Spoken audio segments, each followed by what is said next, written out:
Taking a peek at the key fob for the Volvo XC60. It's a straightforward fob. You've got the Volvo badge along the back, horn or panic alarm button along the side.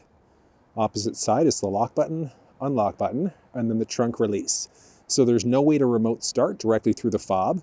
One other thing to point out is along the very bottom, you can see there's a little release in order to get to the emergency access key. So you just pop off the top, and once you do, if you ever need to use the key, you're going to see the little keyhole there. So you could use the emergency access key to get inside.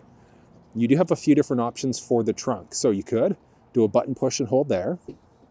If you wanted to be able to open it up, same idea, you can button push to stop, button push and hold again in order to continue the process.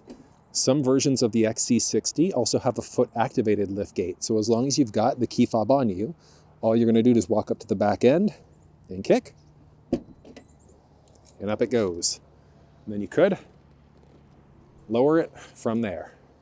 And there's one other neat key fob trick that you can do, and that's rolling the windows down. So if you push and hold the unlock button, watch this. It's going to start rolling down. You can hit the lock button to pause it part way, and then push and hold that unlock button again.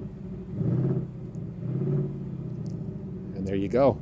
And that gets all four windows along the driver passenger side.